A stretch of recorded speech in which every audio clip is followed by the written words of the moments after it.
Oke, Assalamualaikum warahmatullahi wabarakatuh. Selamat pagi, selamat siang, selamat sore, ataupun selamat malam. Kembali lagi dengan saya, perkenalkan kembali nama saya Maulana Muhammad Faisal Harits dari Universitas Diponegoro pada program studi Teknologi Lintas Otomasi, saya dari Sekolah Vokasi dengan NIM atau identitas mahasiswa saya adalah 400403246505101. Nah, hari ini saya ingin melanjutkan materi sebelumnya, yaitu mengontrol motor listrik menggunakan Arduino. Kita kontrol menggunakan MATLAB. Nah, cuman bedanya di sini kita akan menggunakan beberapa tambahan seperti encoder ataupun PID. Nah, nanti saya akan jelaskan dan juga tentu saja praktikan seperti sebelumnya. Oke, kita mulai kembali dengan PWM, Pulse Width Modulation. Apa itu? Ini seperti yang saya jelaskan sebelumnya, PWM itu adalah sebuah sinyal yang bisa menjadi sebuah input, sinyal yang dikeluarkan dari microcontroller ataupun apapun yang bisa menjadi input, dengan mengontrol daya output dengan cara mengubah lebar pulsa atau dapat disebut dengan apa namanya? Disebut dengan siklus apa duty cycle. Nah, ya.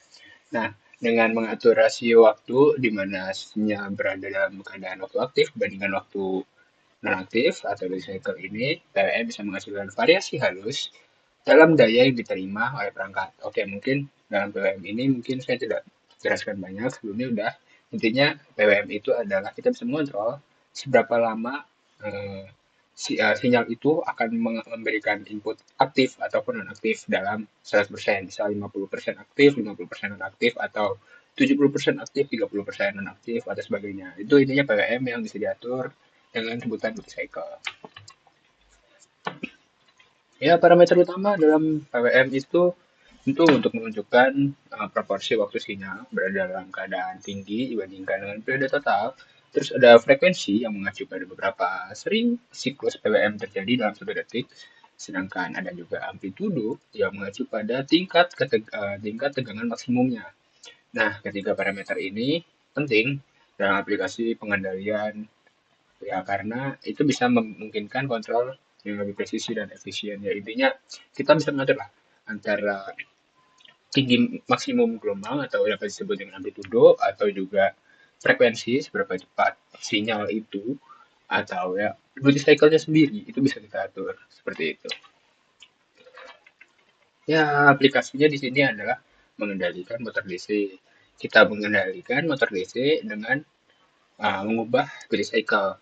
Nah, kita dapat mengatur daya yang diterima motor menghasilkan efisien yang lebih tinggi dan mengurangi konsumsi energi karena kita tidak harus menggunakan misal 100% semua energi, kita bisa bukan 70 atau 30 aja atau bagaimana. Intinya seperti itu.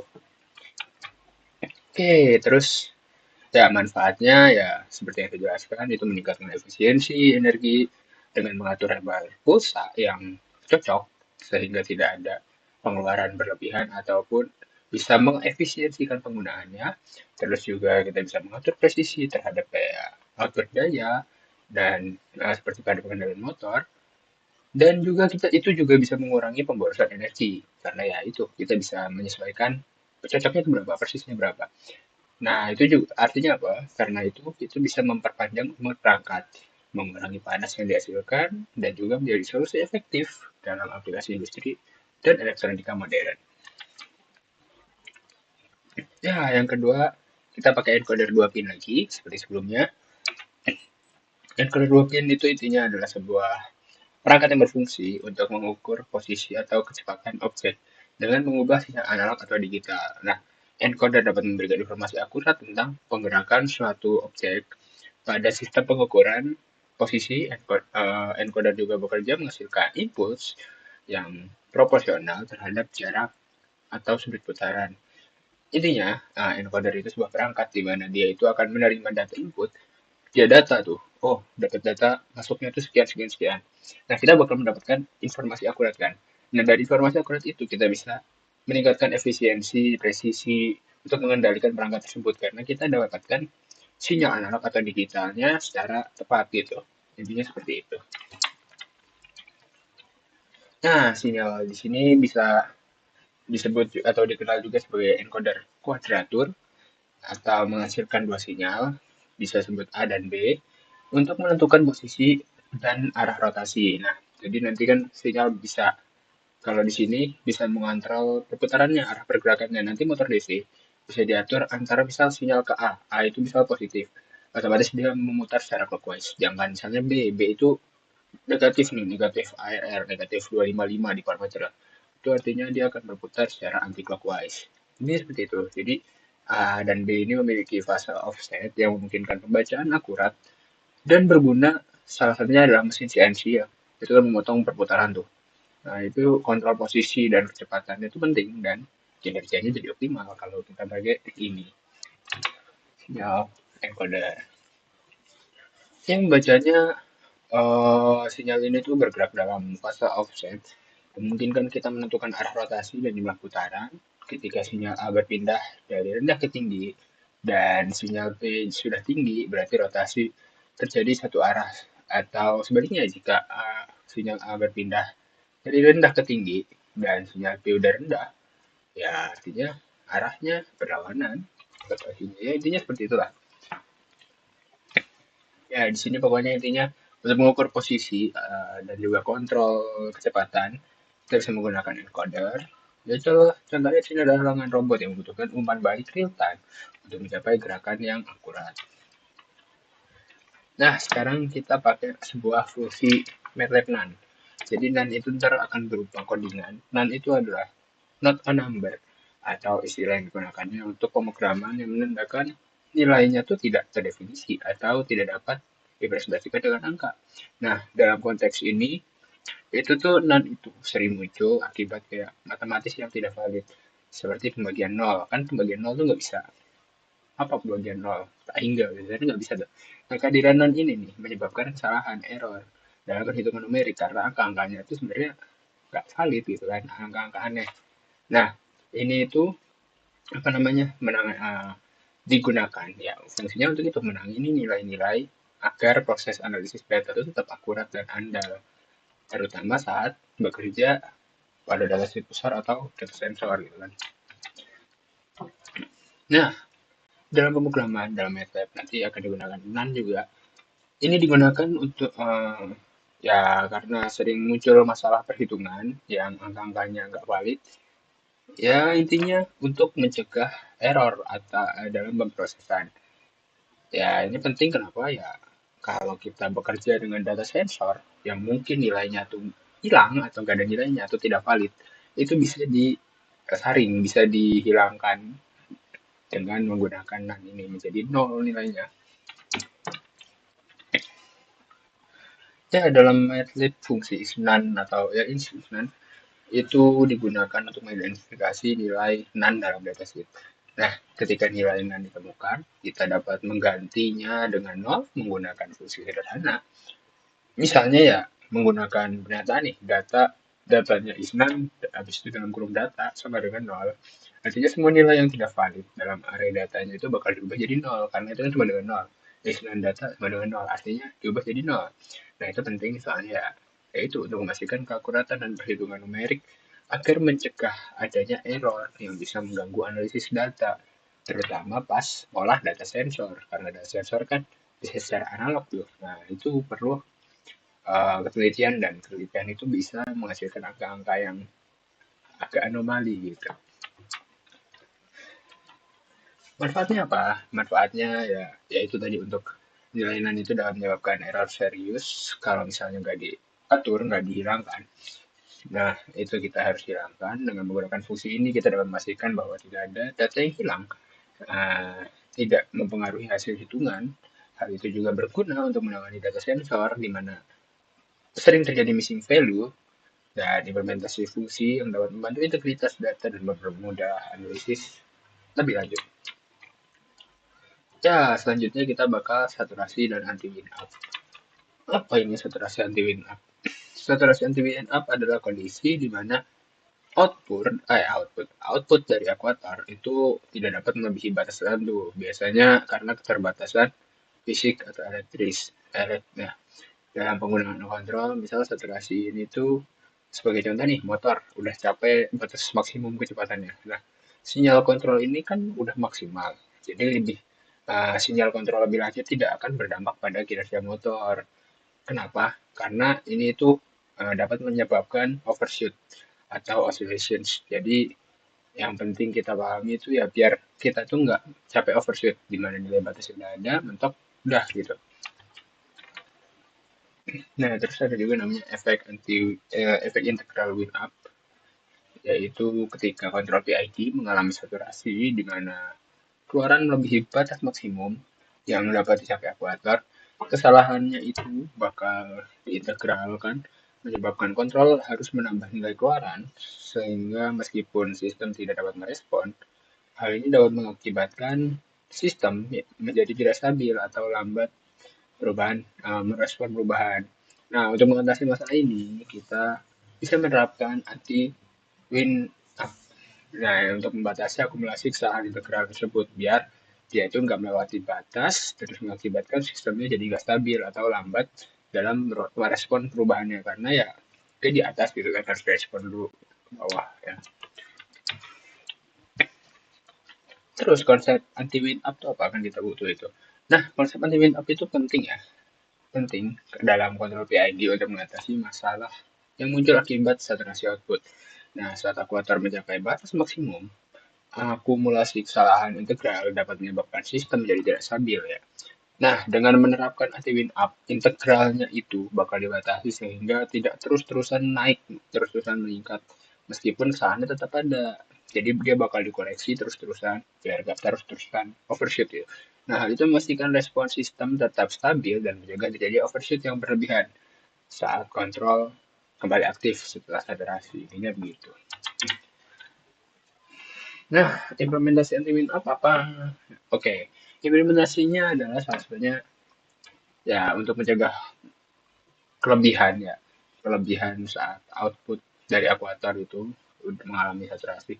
Nah, pembatasan nilai akumulasi itu saat keluaran mencapai batas maksimum atau minimum nih, batas minimum, kita dapat mencegah sistem memastikan respon yang lebih cepat. Nah, teknik ini tidak hanya meningkatkan efektivitas, tapi juga yang mengurangi resiko kegagalan akibat overshoot dan juga time lag yang tidak diinginkan. Jadi, intinya seperti yang saya jelaskan sebelumnya. Oke, kita masuk ke PID. PID ya, proporsional, integral, dan derivatif. Ini adalah sebuah algoritma kontrol umpan balik yang banyak digunakan dalam sistem otomatis. Algoritma ini mengoreksi kesalahan antara nilai yang diinginkan dan nilai aktual dengan menghitung kombinasi dari tiga komponen, proporsional, integral, dan derivatif. Dan menyesuaikan parameter ini, PID itu bisa jadi respon lah yang stabil dan cepat menjadikan pilihan populer di industri ataupun ya dalam mengatur macam-macam. Nah, di sini pertama ada P proporsional. Dia untuk mengoreksi kesalahan sistem memberikan output yang apa ya? Yang lebih bisa mengoreksi nilainya terhadap kesalahan saat ini. Semakin besar kesalahan, semakin besar pula output yang dihasilkan. Nah, penerapan kontrol ini sering digunakan untuk mencapai respon yang cukup cepat dan stabil. Tapi kontrol P itu gak cukup buat atasi jangka panjang. Itu biasanya buat kesalahan singkat dia langsung benerin juga. Nah, artinya kita bisa memanfaatkan komponen lain yaitu integral dan juga derivatif. Makanya PID itu nggak P doang. Integral. Integral itu adalah komponen PID yang fungsinya beda kayak tadi. Kalau ini dia tuh mengakumulasi kesalahan dari waktu ke waktu. Dari waktu ke waktu dia ada error apa, dia cek terus-terusan. Dengan menambahkan kontribusi kesalahan masa lalu, nah integrator ini dia bakal memastikan bahwa sistem mencapai nilai set point yang diinginkan. Jadi dikoreksi nilai sekarang dibalik dicek sama masa lalunya yang nilai sebelumnya itu bedanya berapa. Nah, integral ini menyebabkan fenomena wind up di mana pengendalian yang tidak responsif karena dia terus-terusan mengontrol. Oleh karena itu, kita pakai implementasi strategi yang efektif untuk menjaga kestabilan sistem kontrol. Dan terakhir, kita bisa pakai derivatif. Derivatif itu adalah perubahan cepat, di mana uh, Dengan menganalisis laju perubahan kesalahan, komponen ini memberikan respon untuk mencegah adanya osilasi dan mempercepat waktu respon sistem. Dihitung dari mana? Dihitung dari turunan dari kesalahan. Komponen D ini bakal intinya tuh ngestabilis sistem dan memberikan kontrol yang lebih tepat dalam sistem dinamis. Dalam aplikasi praktis, ini sering diterapkan pada sistem yang memerlukan kecepatan dan ketepatan tinggi. Contoh kontrolnya ya sistem pemantauan suhu atau termostat. Itu paling gampang karena dia memantau suhu, mengoreksi kesalahan. Jadi ya itu untuk penjamin kenyamanan pengguna. Misalnya kita set point 17 derajat. Ya udah dia bakal mengoreksi suhu aktualnya berapa. Entah itu ngecek dari waktu ke waktu, ngecek dari suhu alatnya dan idealnya PID itu pokoknya gitu. Dia bakal ngecek bener nggak sih cocok sama yang di set gitu 17. Intinya gitu lah. Oke, sekarang kita akan contohkan ke MATLAB. Sebenarnya metodenya sama, mirip kayak kemarin. Bedanya di sini. Nah, kalau kemarin kan kita pakai setnya PWM. Jadi kita set PWM bisa pakai slider atau apa. Nah, di sekarang kita pakai PID. Jadi kita pengen set nih kecepatan sekian. Nah, ntar PID-nya bakal ngolah. Di mana ngolahnya? Ngolahnya bakal di sini. Nah, ini dia. Bukan ya. Yang ya ini PID. PID bakal ngebandingin dari KP, konsentrat P, terus I sama D. Dia bakal bandingin sama set point. Benar nggak sih udah sesuai? Nah, jangan lupa tadi ada namanya none to zero. Ini kita bisa pakai MATLAB function. Ini bisa cari di sini lah. Mana sih?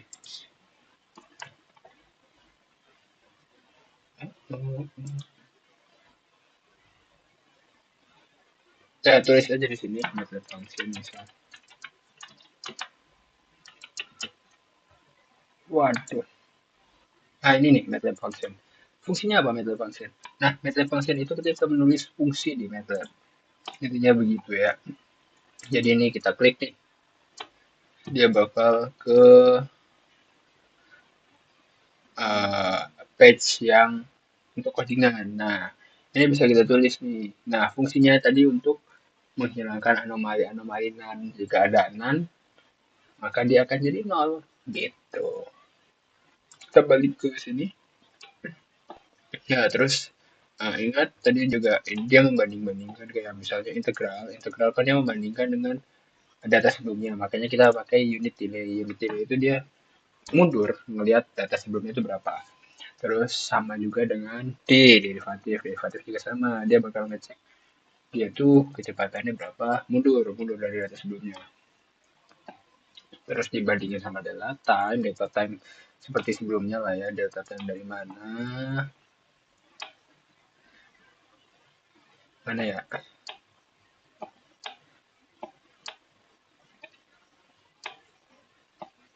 Nih, data time. Dia bandingin peak time sekarang sama preview time. Itu berapa? Dia nyambung ke clock. Nah, jika sudah bikin kayak gini, ini bicara bikinnya sama aja sebenarnya. Ini kita pakai konstan, konstan sambungin ke Goto. Ini pakai Goto. Ini Goto. Oh, tuh lihat sini aja nih. Terus kalau udah, terus set point kan karena udah dideklarasikan sini set point jadi dapatnya ada set point bakal masuk ke sini lagi. Kita pakai apa namanya? Pakai from. Nah ya dari from itu ke sini. Zoom. Nah, zoom ada nih zoom. Yang bedanya ini kan minus. Kita tinggal double klik saja. Waduh, like, oke. Nah, double klik nih. Nah ini ganti misalnya jadi plus minus. Nah, dia bakal ubah gitu. Intinya begitu. Terus kita bikin lagi ada goto lagi. Goto jadi error kalau misalnya ada error. Soalnya kan ini ada perbandingan lah. Hasilnya tuh pasti sangat jadi error kan. Perubahan set point sama enggak. Nah, itu bakal tulis ini error. Terus ntar bakal dibandingin. Ini itu pakai add, ini produk. Fungsi bedanya apa? Kalau add itu dia bakal nambah dua-duanya. Kalian bisa tulis di sini. Nah, ini add ada. Jadi dia bakal nambah nilai dari set point ini, hasil ini bukan set point, hasil dari sum ditambah ke hasil nilai dari KP. Terus kalau misalnya ini produk itu dia mengalihkan dari data sini sama KI. Begitupun juga yang tadi. Ini begitu. Nah, dari sini kita bakal menggunakan namanya saturation. Ingat saturation buat apa tadi? Dia buat ngatur biar overshootnya itulah. Tinggal tulis saturation. Nah, ada saturation. Ini kan bisa atur set limitnya 100 kalau saya. Nah, udah dapet nih, dapat PID. Terus terakhir kita bisa encoder dari sini. Nah, di sini kita bisa ubah dua macam. Jadi bisa pakai encoder, bisa juga pakai PID gitu. Nah, untuk lebih lengkapnya, saya sudah praktik di lapangan juga. Oh ya, sebelumnya data-data ini dari mana sih? Aku lupa jelasin, maaf. Kayak set point kita ngeset di mana, terus KP, KI, sama KD. Nilainya dari mana? Kita deklarasikan lagi ke ini slider. Ingat ya, slider itu caranya tinggal kalian pencet komponennya, terus ntar ada bakal kayak gini, tinggal kalian centang gitu. Kalau udah, ntar namanya bakal sama, menandakan ini tuh value-nya yang ini loh gitu. Ini value-nya KP, KI, KD, set point. Nah, hasilnya bakal nongol di sini. Ya, bakal nongol di sini. Ya, dia tinggal taruh dari set point ke display. Terus dari display kita pakai scope. Kok scope ya intinya gitu. Aduh. Nah, scope. Kok scope-nya ada 4, padahal kan scope biasanya kalau nggak salah cuma 2. Nah, ini scope 1 malah.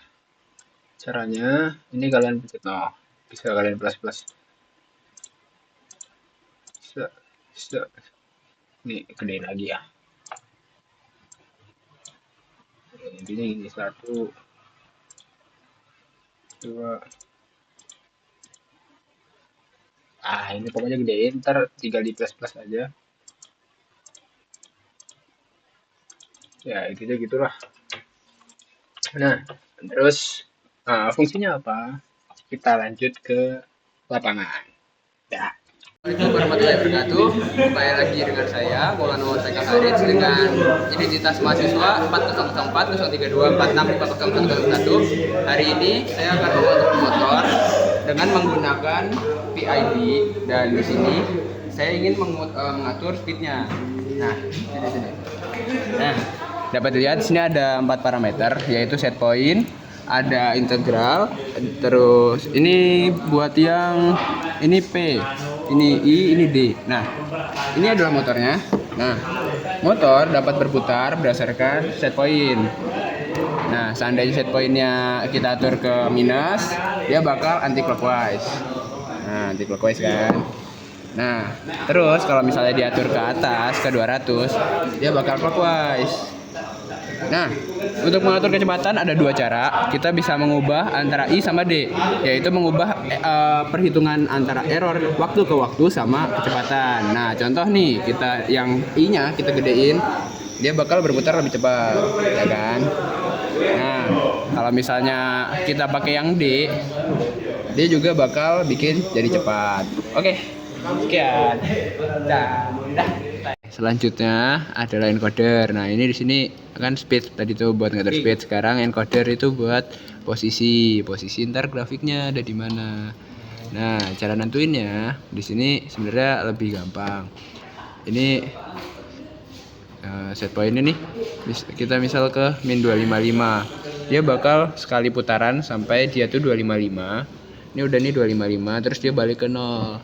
Kalau misalnya kita atur ke plus 255, dia bakal maju sekali nah dia bakal ke 255 terus berhenti, soalnya dia udah capek set point yang kita tetapkan.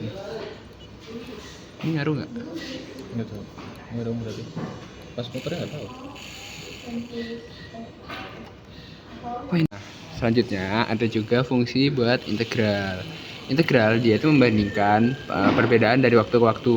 Dimana kalau misalnya di awalnya kan overshoot nih, kayak tadi kan di kalau kita setting ini jadi mentok nih. Nah, dia bakal mana contoh. Nah, dia bakal kalau misalnya udah sampai set point yang ditetapin, dia bakal langsung berhenti. Nah, itu kan overshoot. Nah, fungsinya integral dia tuh buat ngebandingin nilai antara overshoot sama overshoot atas sama bawah. Jadi begitu dia overshoot di atas, dia bakal langsung nurunin sampai mentok bawah. Terus kalau udah bawah naik lagi ke atas dan bawah atas bawah atas. Akhirnya terciptalah siklus. Kurang lebih begitu ya, ini integral.